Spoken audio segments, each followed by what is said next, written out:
এবার BNP nomination পাওয়া নেতাদের নিয়ে বিস্ফোরক মন্তব্য করে ফেসবুকে পোস্ট করেন বনি আমিন।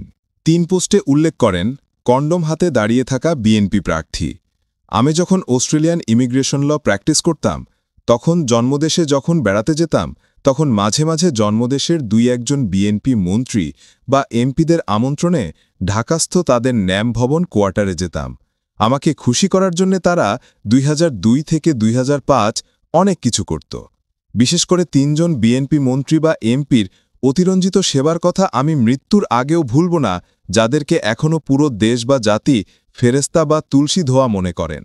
তাদের 3 জনকেই দেশের বিভিন্ন সংসদীয় এলাকায় আমি এবারও পুনরায় নির্বাচনে গর্বিত প্রার্থী হিসেবে দাঁড়াতে দেখছি। সারা দেশে তাদের ছবিসহ পোস্টারে সয়লাভ। ইমিগ্রেশন ওকালতি করার সময় আমি ঢাকায় গেলে তারা বনি আমিনকে বোতল সেবা থেকে শুরু করে নারী সেবাসহ সব ধরনের সেবা দেওয়ার জন্য মরিয়া হয়ে উঠত। সিনিয়র একজন বিএনপি এমপি, যিনি এবারও প্রার্থী হিসেবে 4র্থবারের মতো নির্বাচনে দাঁড়িয়েছেন, তিনি অতিরিক্ত সেবা দেওয়ার জন্য সর্বদা ব্যতিব্যস্ত থাকতেন।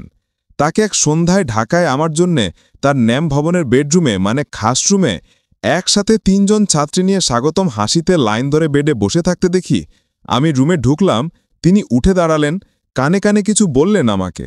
অতঃপর গোপনে আমার হাতে অব্যবহৃত 2 প্যাকেট কন্ডম ধরিয়ে দিয়ে নেতা রুম থেকে বেরিয়ে গেলেন।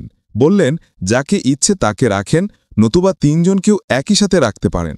আমি অবাক হলাম, এরাই দেশের নেতা, এরাই নির্বাচিত এমপি, এরাই দেশের আইন প্রণয়তা, এরাই একটি জাতিকে নির্দেশনা দিচ্ছে, এরাই মুক্তিযোদ্ধার চেতনা নিয়ে জনসমাবেশে গলাবাজি করে।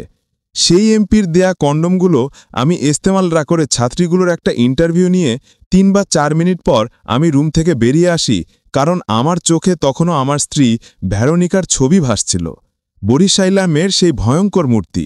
সেই 3 জন ছাত্রীর একজন মেধা এখন অস্ট্রেলিয়াতে বাস করছে। আমি মনে করি বোতল না হয় ঠিক আছে, কিন্তু নিরীহ ওই ছাত্রী বা নেত্রীগুলোকে কেন তিনি আনলেন? কেন আমাকে নারী সেবা নিতে হবে? প্রিয় বন্ধুরা, তোমাদের সেই সিনিয়র 3 জন প্রাক্তন মন্ত্রী ও এমপি দেখলাম এবারও নির্বাচনে দাঁড়িয়েছে। তাদের মধ্যে একজনকে বিএনপি পুলিশ নির্মমভাবে মারার দৃশ্যটি আজও ইউটিউবে আছে। মনে রেখো, বনি আমিন 12 ঘটের জলখাওয়া পাবলিক। আমি অভিজ্ঞতার ভাণ্ডার। আমি কখনো বিতর্কিত হওয়ার জন্যে বা ভিউ বাড়ানোর জন্যে বানিয়ে বা মিথ্যা কথা বলি না। খোদার কসম, আমার জানের কসম। আমি জানি আমার এই পোস্টটি সেই 3 জন সিনিয়র নেতা, মন্ত্রী বা এমপির চোখে পড়লে তারা আমাকে বিশ্বাসঘাতক বা গোপনীয়তা লঙ্ঘনের দায়ে দোষী করবেন বা জীবনে আর কখনো ন্যাম ভবনে আমাকে দাওয়াত দেবে না। কিন্তু আমি ওগুলো কেয়ার করি না, কারণ আমার জীবনে চাওয়া বা পাওয়ার কিছু নেই। ধন্যবাদ বনি আমিন, সিডনি, অস্ট্রেলিয়া। এছাড়াও তিনি তার আরেকটি পোস্টে উল্লেখ করেন, সারা দেশে শুধু একজন বিএনপি প্রার্থীর নাম বলুন, যিনি নারী দোষে বা দখলবাজি বা চাঁদাবাজি দোষে দুষ্টু নয়। প্রমাণদাতাকে $20,000 দেয়া হবে, যা বাংলাদেশি টাকা 25 লাখ টাকা।